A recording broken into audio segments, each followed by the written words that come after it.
Hey everyone, in this video, I'll show you how to set up instant currency conversion. First, click on any empty cell and type the currency pair in this format, USD/Euro. Next, select the cell, go to the Data tab and click on Stocks. Excel will recognize this as a financial instrument and connect to live exchange rate data. Now click on the currency pair cell. A small icon will appear. Click on it, select Price, and Excel will insert the latest exchange rate in the next cell.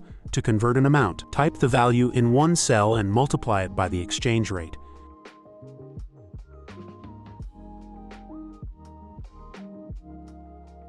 To refresh the exchange rate, go to Data, click on Refresh All, and Excel will update the values with the latest rates.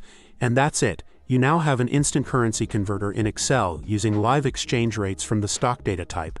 If you found this helpful, don't forget to like, subscribe, and comment for more Excel tips.